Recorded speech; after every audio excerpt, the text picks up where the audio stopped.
Labas Linai, šį kartą su tavimi noriu pasikalbėti apie kuprines. Dažnai sulaukiu klausimų apie tai, kokią kuprinę reikia rinktis. Tai ar yra skirtumas tarp vyriškų ir moteriškų kuprinių? Moteriškos kuprinės, būtent moters anatomijai sukurtos. O vyriškos, tokios kaip vyriškos, iš principo nelabai yra. Gal pavadinkim uniseksinės kuprinės, kurios, aišku, gali tikti ir vyram, ir moterim. Tai faktas, kad vyram tokios kuprinės bus patogiau. Tai kokias kuprinės reikėtų rinktis vyrui ir moteriai keliaujant kelių dienų žygiui?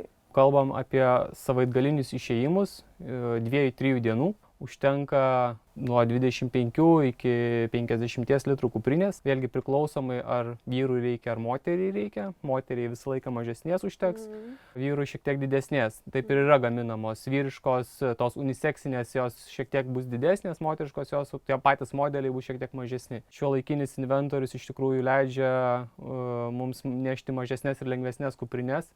Nebereikia mums imti 100 litrų, 80 litrų kuprinių, kadangi pasikeitė ir miegmaišiai, ir kilimėliai, ir visa įranga. Jis žymiai mažesnė, žymiai lengvesnė, dėl to galime rinktis žymiai mažesnės kuprinės. Kad būtų lengviau įsivaizduoti, prašau parodyk vyrišką ir moterišką kuprinę. Čia yra būtent moteriška kuprinė, kuri yra sukurta pagal moterišką anatomiją. Tai skirtumas yra ir ilgis torso. Jos bus trumpesnės. Ką labai svarbu atkreipti dėmesį, kad kiekvieną kuprinę individualiai reikia matuotis ir rinktis. Kad aš, jeigu įsirenku šitą kuprinę, tai mano draugė jos jau nelabai. Nebūtinai, nes tavo draugės nugaros ilgis greičiausiai skirsis nuo tavo, nebent jūs dvynės sesės. Tas dalykas, moteriškos kuprinės dažnai turi krūtinės dirželį ilgesnį.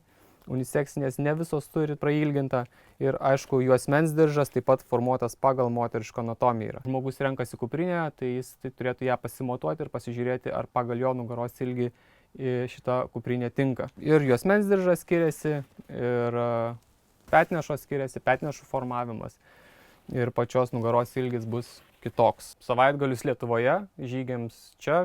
Renkantis kuprinę labai, sakyčiau, yra svarbu atkreipti į kišenių kiekį. Jų turi būti pakankamai daug, kad įsidėti ir gertuvę, įsidėti žemėlapį ar striukę nuo lietaus, kuri būtų greitai pasiekiama, kad būtų atskira kišenė miegmaišiui, kad būtų galima miegmaišį išsiimti greitai ir neiškraunant visų daiktų. Žinoma, labai funkcionalu reikalinga yra dangalas nuo lietaus.